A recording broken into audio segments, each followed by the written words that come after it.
NEET പരീക്ഷാ ചോദ്യപേപ്പർ ചോർച്ചയിൽ ദില്ലിയിലെ NTA ഓഫീസിൽ വൻ സുരക്ഷാ വീഴ്ച സംഭവിച്ചുവെന്ന് കണ്ടെത്തൽ. CBI ദില്ലി റോസ് അവന്യൂ കോടതിയിൽ സമർപ്പിച്ച കുറ്റപത്രത്തിലാണ് കണ്ടെത്തലുള്ളത്.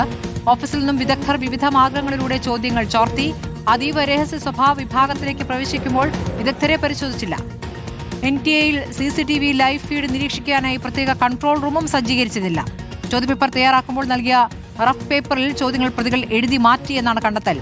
YS അഭിനന്ദ് വിവരങ്ങളുമായി. അഭിനന്ദ്, എങ്ങനെയാണ് ഈ ചോദ്യപേപ്പർ ചോർന്നത്, എങ്ങനെയാണ് ഈ കള്ളത്തരം നടന്നത് എന്നതിന്റെ വിവരങ്ങളാണ് ഇപ്പോൾ പുറത്തേക്ക് വരുന്നത്. എന്തൊക്കെയാണ് ഇതിൽ വ്യക്തമാക്കുന്നത്?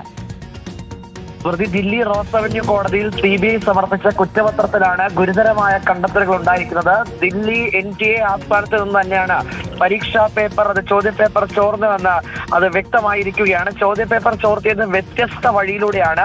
റഫ് പേപ്പറുകൾ ചോദ്യപേപ്പർ ഉണ്ടാക്കുന്ന സമയത്ത് നൽകുന്ന ഒരു സാഹചര്യമുണ്ട്. കാരണം ഈ ഏതെങ്കിലും തരത്തിലുള്ള കണക്കുകൂട്ടലൊക്കെ റഫ് പേപ്പറിലാണ് എഴുതുന്നത്. ആ റഫ് പേപ്പറിൽ മുഖ്യപ്രതിയായിട്ടുള്ള PV കുൽക്കർണി കെമിസ്ട്രി ചോദ്യങ്ങൾ അതുപോലെ പകർത്തിയെടുത്തു. 135 ചോദ്യങ്ങൾ പകർത്തിയെടുത്തു എന്നാണ് CBI കുറ്റപത്രത്തിൽ വ്യക്തമാക്കുന്നത്. മറ്റ് 2 വിഷയ വിദഗ്ധർ ഈ ചോദ്യങ്ങളെല്ലാം മനഃപ്പാഠമാക്കി പുറത്തിറങ്ങി ഒരു വെള്ള പേപ്പറിൽ എഴുതി പ്രചരിപ്പിച്ചു എന്നും കണ്ടെത്തിയിട്ടുണ്ട്. എന്തായാലും ഈ അതീവ രഹസ്യ സ്വഭാവ വിഭാഗത്തിലേക്ക് പ്രവേശിപ്പിക്കുമ്പോൾ വിദഗ്ധരെ പരിശോധിച്ചിരുന്നില്ല, ദേഹപരിശോധന അടക്കം നടത്തിയിട്ടില്ല എന്നും CBI കുറ്റപത്രത്തിൽ വ്യക്തമാക്കുന്നു.